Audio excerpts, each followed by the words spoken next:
Good morning, ladies and gentlemen, and welcome to this Global Networking Forum, which has been organized by IAC.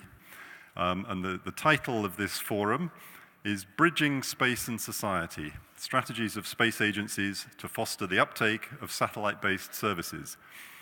Now, for the last, I think probably decade at least, there has been a much greater emphasis for the space sector to promote the benefits that its activities have in society.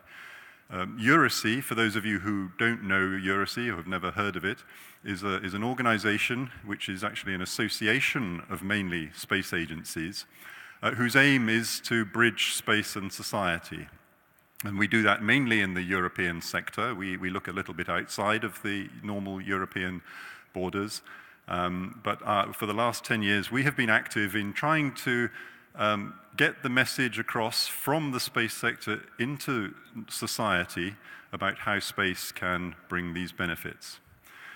So what we have done today is we've brought together some experts from space agencies, from the European Commission, and from the United Nations to share with us their experiences in how the space sector can address this challenge of showing society that its activities really are worthwhile and that society can benefit from the space sector.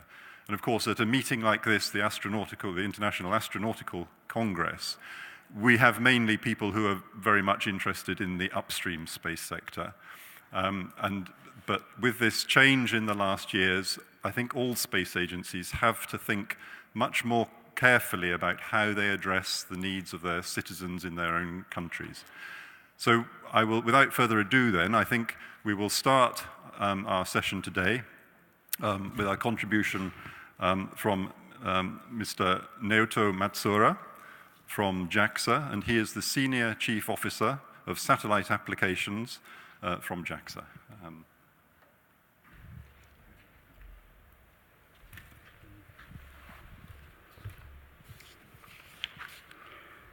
Thank you, Mr. Clark. Good morning, ladies and gentlemen. I am Naoto Matsuura, Senior Chief Officer of Space Applications of JAXA.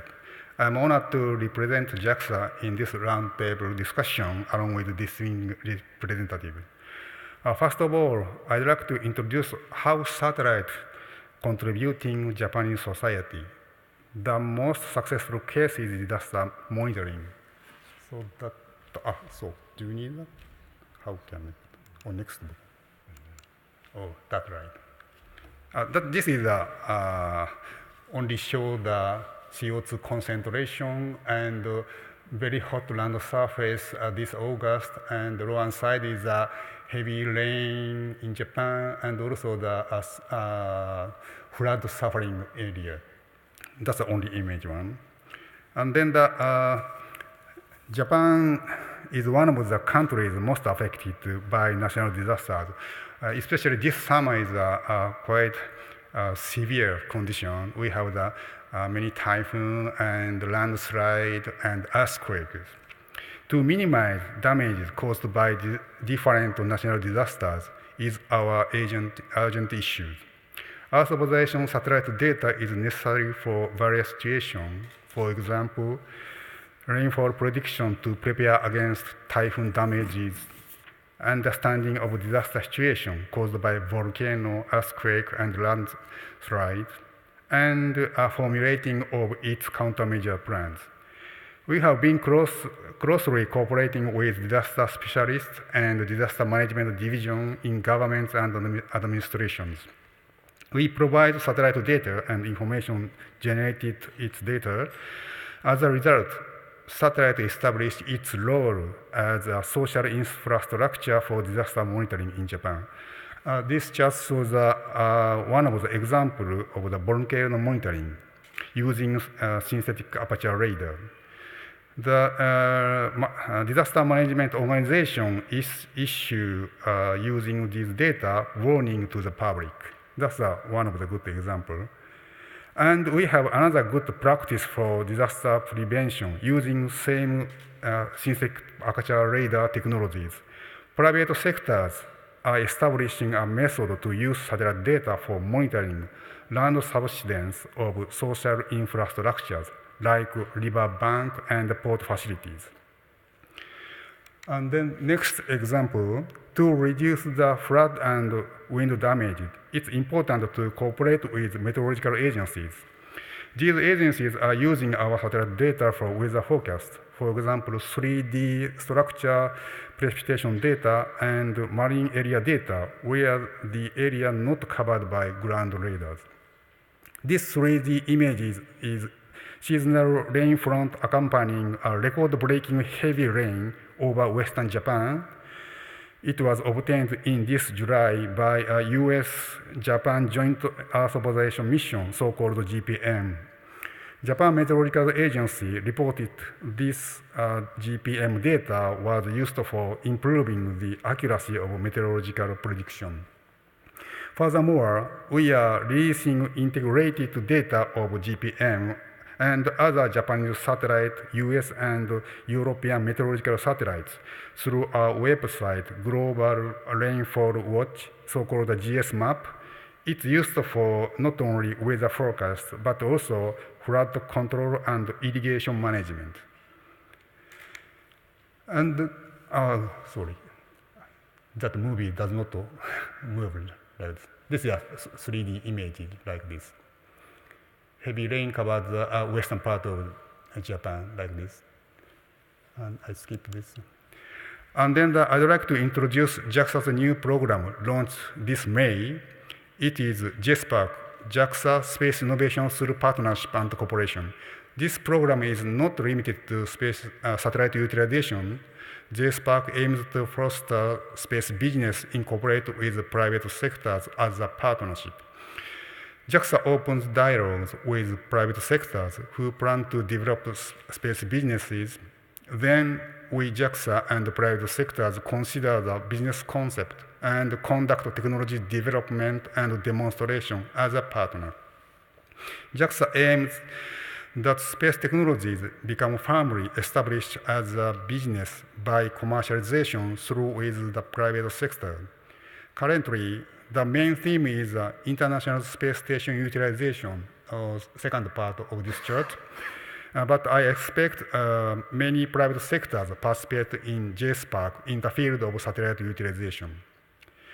The answer to the second question provided by Mr. Clark, which sector to target of JAXA? That is government and administration authorities.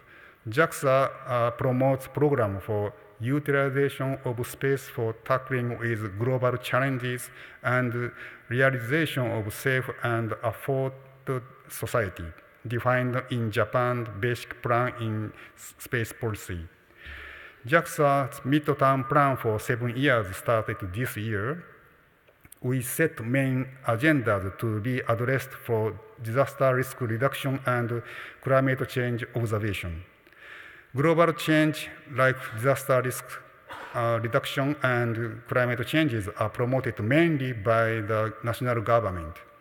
In addition, we'd like to facilitate the participation of private sectors leveraging government initiatives which are mainly addressing for such challenges. Thirdly, I'd like to mention about the challenges we are facing in promoting programs. JAXA is a space agency and we cannot resolve all issues alone. Continuous provision of observation data and close cooperation with expert government and administration are essential to utilize satellite data to produce solutions for societal issues. But the player is not limited to government in the future. The participants of private sectors in space utilization and the business field will be accelerated. Data is shared online quickly around the world, which will be integrated and utilize each other. The participation of private sector is essential to provide the solutions for variety of needs. How do we respond to flexibility to the transformation of players and business styles?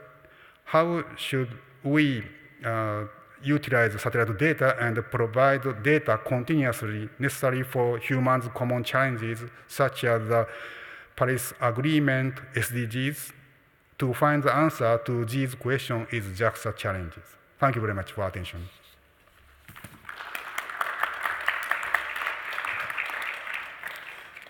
Thank you very much for that very interesting talk, showing the perspective from Japan, which I think clearly focuses on natural disasters and addressing the societal needs for addressing natural disasters. And I thank you for your comments as well on Earth observation data. We will maybe have a discussion afterwards. I will now invite Isabelle Duvaux-Béchon from, let me get your title right, Isabelle.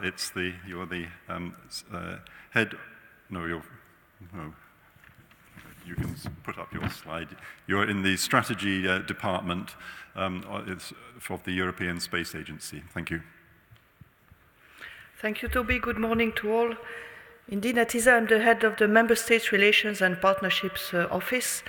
And one of our tasks is to make the links between space and Earth and to address the global challenges. First, some means that we have to promote downstream. Of course, my presentation will be quite short because of the front, but I will try to pass the main messages. In order to go out of the traditional way to address space, that is, talk about what Earth observation satellites are doing, telecommunication satellites are doing, human spaceflight, we build different approaches by which we group what we are doing across other domains. And for example, we have developed what we call Space for Earth pages, where we group all information linked to service of Earth, service of the citizen, service of the activities. We've developed also a catalog of activities supporting the Sustainable Development Goals. This I could present also in the UN IAF workshop that was held earlier in this weekend, or at various occasions. It is something that could support the activities of UN OSA in order to be able to pass more easily the information on space at the service of the Sustainable Development Goals. I invite you to visit that website.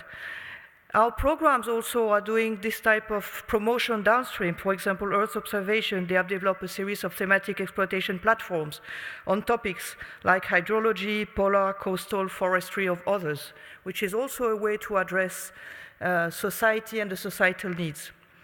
We are making partnerships, for example, here with WHO, the World Health Organization, and many others, in order to address their needs and to be able to better solve them, or, bring a tool to them. And we are partnering, of course, with EURISI, because we are a member of EURISI, because it's an independent association, so it's a different way to pass the information than the one that can be passed by the traditional space agencies.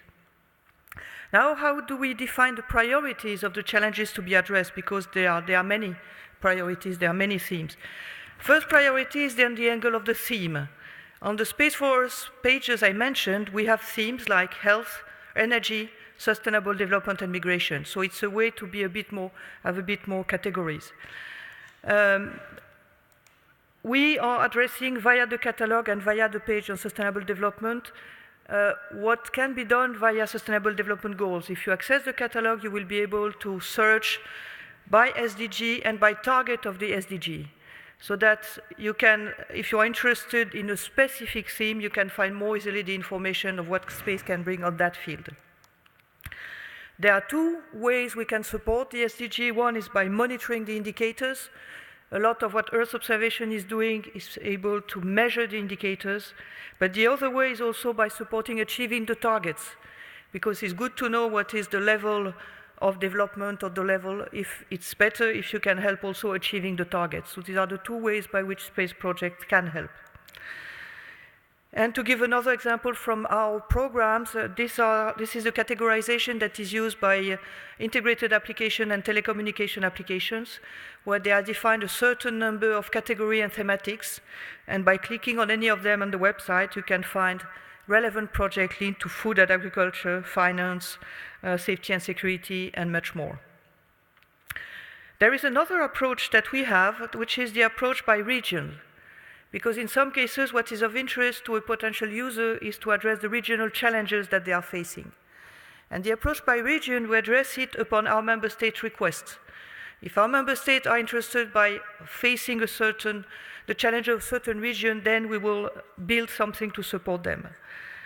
And this can be done under corporate coordination. Today, under corporate coordination, we address the Arctic and the Antarctic, with even specific task forces with our member states and internal concerning the Arctic.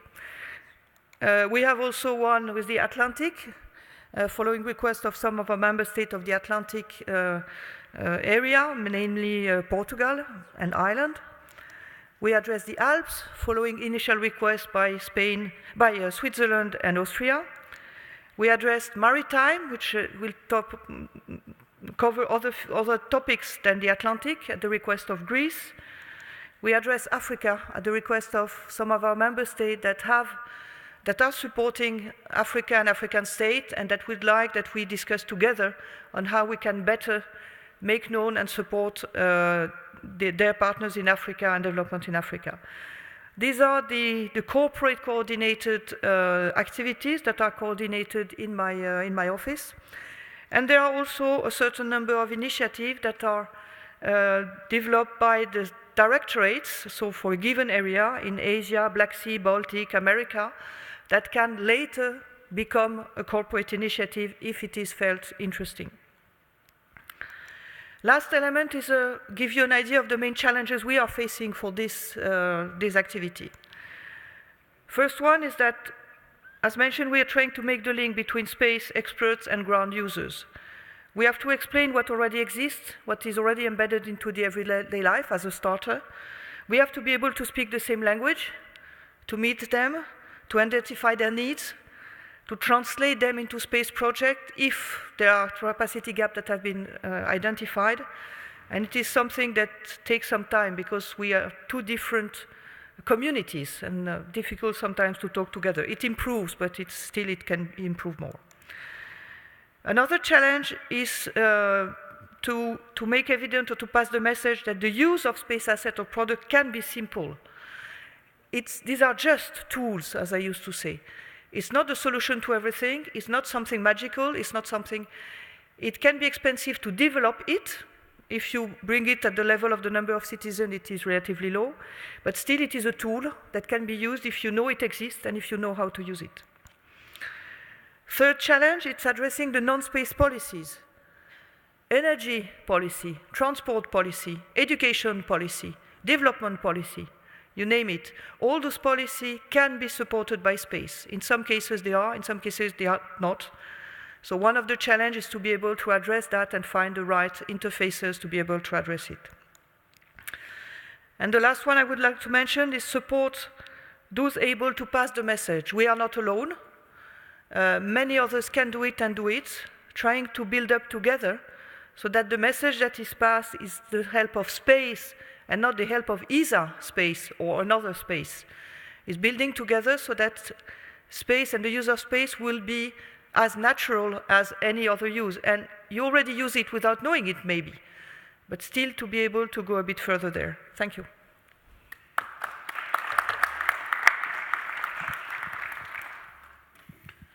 Thank you very much, Isabelle, for that a very interesting presentation. And I think for me, it's very interesting to see that the European Space Agency, even though it is as in its name, European, actually has this global outlook on addressing issues in society. Space, by its very nature, is global, and I think none of us can avoid the fact that space applications, wherever they're developed, will probably be useful somewhere or all over the world. So I think that's a very interesting message from that. So we've just heard two talks from what I would call classical space agencies. I'd like to now shift the emphasis a little bit and move towards I'll call it the European Commission, for the want of a word. The European Union is, of course, a political union. It's a political force, and it exists to try and benefit the lives of citizens within Europe. But of course, recently, in the last decade or so, the European Commission has taken on the responsibility for certain activities in space. And I would like to hear now a little bit of that viewpoint from Mr. Carlo De Dorid, who will give us a little bit of this perspective more from the political viewpoint of how organization, or how the politicians can help use space to improve the lives of their citizens. Thank you, Toby. And let me first of all to thank EURISI for inviting the voice of the European GNSS agency on this interesting question, how to bridge space with the society or users. First of all, the European GNSS agency, or GSA, we are a regulatory agency. So we belong to the EU family. In our board are the 28 member states and the Commission. Our main focus is to provide operation and service provision for the two major GNSS European flagship program, EGNOS and Galileo. So let me start by saying that there is a clear direction by EU to invest, to focus more and more on space since the Lisbon Treaty in 2009, where space was addressed as a shared competence between EU and the member states. We have been facing a raise of the investment in space. So in this financial perspective, we have 12 billion, around 12 billion. The proposal for the next one, 21-28, despite of the Brexit, is a consistent increase, 16 billion euro. We will see what will be the final figure, but nevertheless, we already see that there is a clear direction there. So why EU is proposing this program? Well, I like to repeat that with a program like Galileo or EGNOS, EU is developing true space pan-European infrastructures, or if you like highways. But for the first time, these are really pan-European. And these highways are populated by services and application. So the model is to return on the investment made by Europe through application and services which will run through this infrastructure. It's like in Europe, you have example where highways are free. The idea, the concept is to return on this investment through the benefit of the economy. So let me focus 1 second on Galileo. In accordance to our analysis, 90% of the value is on the so-called downstream market. So very often we focus on the upstream, on the system, but in reality, 90% of the value is on the downstream market. And indeed, Galileo is a very good story to tell, a very successful story. In less than 2 years, when in December 16, it was announced the start of the initial services, we have been rapidly growing in terms of market uptake. Today, after less than 2 years, we can say we have close to 400 million users around the world, meaning 400 million devices which are compatible with Galileo. So the question why Europe was investing on this system, frankly speaking, has been answered by the market. As you can easily guess, these big companies like Huawei, Samsung, Apple, etc., have not been investing their money if they were not finding a sound business case. And it is not only the so-called mass market, but we see a major and increasing interest on Galileo in all the different sectors. So automated cars, we are working with all the major car manufacturers who are building the automated car of the future. The same applies for road tolling system across Europe. We have a growing number of countries which are adding to Germany, Belgium, Slovak, Czech Republic, Hungary, etc., which are building on this concept. eCall, you may be aware that as of April this year, all the car manufacturers in Europe have to be compatible with a regulation which imply the use of Galileo, so that in case of an accident, there is an automatic call to a distress center, which will send the help and the rescue of the accident. In rail signaling, recently ERTMS, which is the standard for the rail system, has been considering GNSS and Galileo one of the major game changers for the future of rail signaling. And in a couple of years, we will have the first operational lines in Europe adopting these technologies. Precision farming, aviation. We have today more than 300 airports or helipads in Europe which are using EGNOS. So the list is long, I will not continue, but I think that with Galileo and EGNOS, we really have a good story to tell in terms of market uptake. So the question is, how do we guarantee in practice such an operational focus on the space infrastructure? Or in other words, a real user-oriented focus. So let me first tell you that the first easy or the first important, let me say, more than easy distinction should come from our co-legislator, the Parliament and the Council, from the regulation. So there should be a clear distinction between the phase of the program when we build the system, from the time when the system is mature and is operational. In this phase, clearly the focus should be on the users. So this is the first point. The second important way to answer to this question is we need the proper culture and the proper organization. And here comes the GSA. The GSA is really focusing on the users. We have teams of experts for each of the 7 major Galileo segments. And since the beginning, GSA has been focusing on this dialogue with users, with the chipset manufacturer, with the device manufacturer. This constant dialogue with user has been translated very recently in what we call a user consultation platform, which started last year and will have this year in Marseille, the first week of December, the second edition. It will be 1 week where we bring together users and we listen to them. The result of this user consultation platform, what is it in concrete?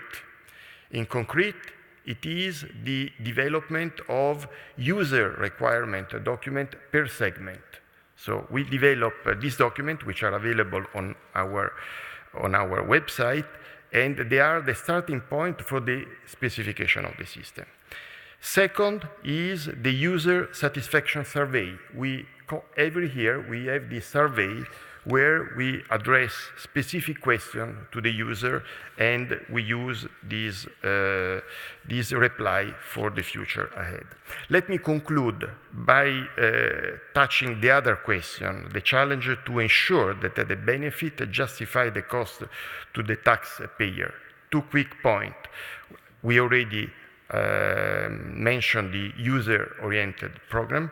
The second one, the second real challenge is to be certain that this value which is created through the system remain, or at least comes from Europe. And I think there is a question for the European Commission, I think through an industrial policy focus on space.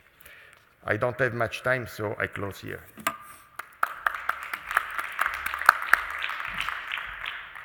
Thank you for that, and yes, and thank you for leaving us on tenterhooks with the question about how the European Commission can address the issue of really making sure that the benefits justify the cost. And it's not easy when the signals are made for free, and in fact it means that anyone around the world can use the signals and build businesses around them. But nevertheless, I think the decision to make the signals free is actually an extremely good way of kick-starting and getting people using space infrastructure. We will now move on to our final presentation of the morning, which takes the perspective in a very different way. We've heard from two space agencies, we've heard from the European Union. We're now going to go for the real, I suppose, global view for the United Nations Office for Outer Space Affairs, and I would like to invite Simonetta Di Pippo, the director of UNOSA, to give us a summary of what UNOSA is doing in this area. Thank you very much, and it's really an honor for me to speak here today at this event, which is Bridging Space and Society, which is a topic that we at the Office for Outer Space Affairs, we assign a great importance, and it's really a significant portion of our work on a daily basis. Well, despite the fact that the availability of space-based services is, we take them for granted very often, even if I have to admit the role of space is not always fully acknowledged. Still, there are a lot of countries and millions of people around the world who lack access to even the basic benefits stemming from the way in which we utilize outer space. And space has been used as a tool for development for decades and as a critical resource for developing nations. Also, with space technology, we contribute to improvements in our daily lives. And just to make examples, have been mentioned already, agriculture and food security, transportation and emission reduction, global health, saving lives and damage to property through disaster risk reduction, or climate change monitoring. So our very existence as a modern society really depends on the ability we have to take advantage of the technologies and research related to space activities. And I would like to mention a recent study that we conducted together with the European GNSS agency, and we found out that Earth observation and GNSS technologies directly contribute to 65 out of 169 SDG targets, which is almost 40%, either by serving as a tool for monitoring the achievement of the targets or by actively contributing to their fulfillment. Well, we also believe that if we add the contribution of telecom satellites, and we make, let's say in the same study, we expect that this statistics is going to rise significantly. And this report, as I said, this study was conducted together with the European GNSS agency, can be found obviously on our websites. Well, in order to achieve the goals, the targets and indicators of not only the 2030 Agenda for Sustainable Development, but also the Sendai Framework for Disaster Risk Reduction, which is covering the time frame 1530, and the Paris Climate Change Agreement, the international community must have access to the right tools and use them at their full potential.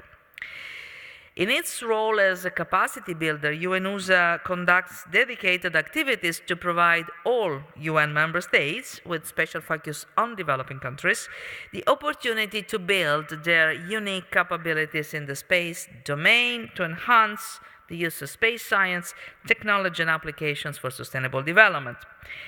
By doing this, we are bridging what we call the space divide, understood as the gap in capabilities between spacefaring countries and those with emerging or no access to benefit of space at all. This is a gap which threatens growth and increases inequalities. as technological knowledge and skills bring benefits for contribution to sustainable development, but also give those in possession advantage over others. And so we are conducting various types of capacity building initiatives to enable states, establish legal and regulatory frameworks to govern space activities, set up more effective institutions, or even to allow access to space. Over the years, we have conducted more than 400 workshops, reaching over 24,000 participants. As the approach of this event is to talk about specific examples of bridging space and society, I would like to describe what reducing the space divide looks like in action in one of our main programs. Since 2006, the Office for Outer Space Affairs has been working with member states through the United Nations Platform for Space-Based Information for Disaster Management and Emergency Response, that most of you probably know better as UN SPIDER, to address the limited access developing countries have to specialized space-based technologies that can be essential in managing disasters and reducing disaster risks. UN SPIDER facilitates knowledge sharing and the strengthening of institutions in the use of space technologies through workshops, tailor-made technical advisory missions, and the UN SPIDER knowledge portal. This allows us to bring together the space community, the user community, civil protection, civil society, and policy and decision makers for the benefit of all. We engage with around, up to now, with around 40 member states on such matters, providing solutions to people's security needs across the world and to improve our ability to use full potential of UN SPIDER. We have also established 2 additional offices, one in Bonn with the support of the German government and one in Beijing with the support of the Chinese government. Moreover, UN SPIDER is currently supported by 21 regional support offices in the Americas, Africa, Europe, and Asia. A regional support office is a regional or national center of expertise that is set up within an existing entity by the member states or group of member states with the aim of communicating and coordinating with UN SPIDER on a regular basis, covering the realm of outreach and capacity building, as well as horizontal cooperation and technical advisory support. Combating disaster risks through facilitating access to space-related technology, applications, data, and services has proven to be very beneficial over the years, as provision of satellite imagery or use of space infrastructure for communication, telemedicine, time and location services, or crowdsourcing greatly improves the ability of countries to prevent death and economic losses. And we do realize that in order to be as effective and as successful as possible, we cannot do it alone. Together with many partners from the space community, the civil protection communities, and regional and international organizations, efforts are made regarding the incorporation of the use of space-based technologies and applications in the context of the Sendai framework. UNUSA have agreements with space agencies, for example, the CNSA, the China National Space Administration, and private companies, for example, Digital Globe, which is the business unit of Maxar Technologies and Airbus, for accessing satellite images for disaster risk reduction and emergency response, and for supporting the SDGs. On top of that, UN SPIDER is also an authorized user or member of the key international mechanisms that support emergency response, namely, for sure, the International Charter for Space and Major Disasters, the Copernicus Emergency Management System, and Sentinel-Asia. In the last decade alone, over 800,000 people were killed by natural disasters, either directly or by the longer-term impacts of the economy and development, on the economy and development, environment, infrastructure, or health of the affected societies. But in total, we estimate 2 billion were reported as affected, with global economy experiencing direct costs exceeding $3 billion. Only in 2017 alone, the costs were as high as $330 billion, which is a higher number than the annual budget, the government budget of over 170 UN member states. So you see immediately the value of what I'm talking about. Developing countries and their people are most vulnerable to the impact of natural disasters, as more than 80% of those affected in the last decade live in Asia and Africa. They also face more than 55% of all the economic losses. At UNUSA, and I conclude, we are committed to help these societies become more resilient and reduce the adverse impacts of disasters, as this can strongly impede our quest towards sustainable economic and social development. Joint efforts will remain crucial to reduce losses to human lives and properties, and we all know that if we want to go fast, go alone, but if you want to go far, go together. In many ways, this perspective summarizes the value that myself as the director of the office and the entire office, but I would say the UN in general, can bring to the table. And thank you very much for your attention.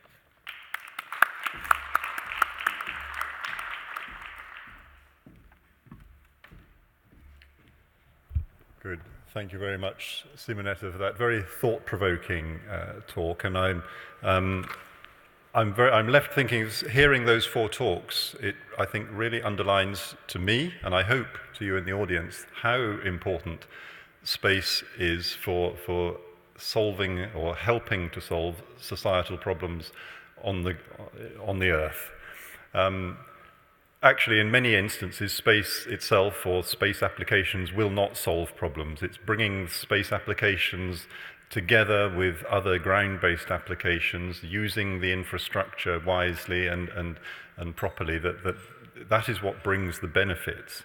And I think we've seen here from the talks that we've heard today that it is a global thing. So space agencies around the world should be addressing very much the downstream space sector. They should be looking at how space applications can help the citizens who are paying for the public investment in space, and for making our lives easier and better and safer on the surface of the planet. I have one eye on my watch, and I'm very conscious that we have to finish on time. So first of all, I would like to thank the speakers for their talks, but before we finish, we have a very important little ceremony to make, because we're taking the opportunity now to make a presentation of the Hubert-Curien Award, which is an award that EuroSea makes every 2 years in honor of Hubert-Curien. And in order to make this award and to make the presentation, I would like to invite the EuroSea Vice President, Driss El-Hadani, to come up onto the stage and make an address to present this award.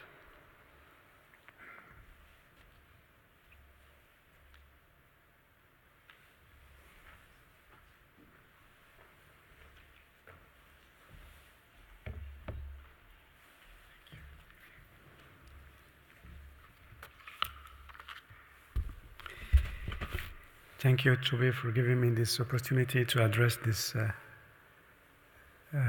meeting and to deliver this statement at the occasion of this award to be delivered to Simonetta. Ladies and gentlemen, I would like to convey the apologies of the President of EuroSea, Dominic Tillmans, that she cannot be with us today to present the Hubert-Curien Award. She has asked me to present her in my capacity as Vice President, and I am delighted to do so. Please allow me to start by saying a few words about EuroSea and Hubert-Curien. EuroSea is an association whose members have the common aim of bridging space and society. Our members are mainly space agencies, government offices, members, and research institutes, with an interest in promoting the benefit that space can bring to society. EURISI was created in 1989 to coordinate European activities during the International Space Year of 1992. Since that time, EURISI's message of bridging space and society has become even more relevant and important, and EURISI continues to thrive. Hubert Curien was the founding president of EURISI. He was a distinguished French physicist holding a long list of notable posts, which include being chair of ESA's council from 1981 to 1984, Minister of Research in France from 1984 to 1986, and again from 1988 to 1993. Hubert Curien was also president of CERN from 1994 to 1996. He has a particular interest in communicating the benefits of science in society. And it is in this tradition that EURISI honors his memory by making the Hubert Curien Award every 2 years since 2004. The list of previous winners of Hubert Curien Award comprises both individuals and institutions that have excelled in bridging space and society. Ladies and gentlemen, a distinguished jury selected Simonetta Di Pippo as the well-deserved winner of the 2018 Hubert Curien Award. As Director of the United Nations Office of Outer Space Affairs, she leads UNOOSA in enhancing international cooperation in space activities to promote their use for the benefit of humanity. UNOOSA is the UN's gateway to space, working to ensure that the benefits of space are available to everyone, everywhere. And Simonetta had made a very valuable presentation a few minutes ago to present the activities of the Bureau. Since the approval of the Agenda 2030 for Sustainable Development in September 2015, UNOOSA has been working under the leadership of Simonetta Di Pippo to match its activities with the 17 Sustainable Development Goals. In this context, UNOOSA delivers a range of programs to enhance member states' capacity to use space, science, and technology in policy areas such as agriculture, humanitarian relief, wildlife management, urban development, and environmental monitoring, among others. Under Simonetta Di Pippo, UNOOSA follows a consistent approach promoting international cooperation with the aim of improving the quality of life on Earth, with particular attention to developing countries. In June 2018, UNOOSA hosted the Unispace Plus 50 to provide the international community with the opportunity to discuss the role of space as a driver for sustainable development. The results of UN Space Plus 50 reinforce global understanding that space has to be used for peaceful purposes and that space is a field promoting peace and diplomacy benefiting all human society. I am delighted to recognize the achievements of Simonetta Di Pippo in leading UNOOSA and space community in all these activities by awarding her the 2018 Hubert Curien Trophy.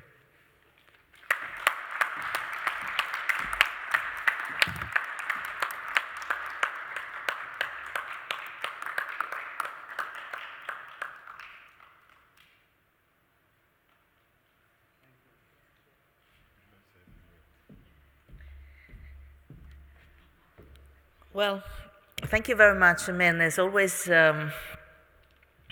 touching me when I receive an award, and the reason is that this one is particularly touching in a way.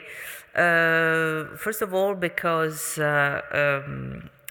it's really coming from UDC, as by the way, the QNN award, so it's quite quite impressive, I would say. So thank you very much, because in reality, the goal of UDC and the activities you do is very close to what we do at the Office for Outer Space Affairs. And I would like to mention that I mean, I started now, I'm start to count more than 3 decades when I started to work in the space field. And I've been working in space agencies, first at national level and then at regional level, so Italian and the European Space Agency then. And I was always working on big projects, so trying to develop international cooperation, putting together programs, and then develop hardware, I mean, working with industry and scientists and experts to develop spacecrafts, then sending them in orbit. And then I started again. I mean, I was starting every time again to create new projects and to create new collaborations. And then when I joined in beginning of 2014 the Office for Outer Space Affairs, I started to look at the other side of the importance of space. So it's not only really developing great projects for exploration or in other field, but it's really looking at space which brings the benefits, its benefits to humankind. So bridging space and society, which is exactly what UDC is doing. So I'm really, I welcome this award. As I said, I'm very touched by that, and I would like to thank you very much for having decided for me this time. I understand also, correct me if I'm wrong, that I am the first female awardee, which is also important, not necessarily for myself, but I believe when I discovered a few years ago that I'm considered quite a strong role model for the youngest, let's say, female experts and professionals in the aerospace field, I started to feel the responsibility also of working in this area and trying to demonstrate with my action, with my hard work, because one of the things I do is to work 24/7, like all of you, but this is the only way to get things done. And I hope that this will inspire and convince all the young ladies in the aerospace field that are starting their career, that they can make it. So thank you very much again. It's really, really touchy again, as I said, and this is a great, great award. Thank you.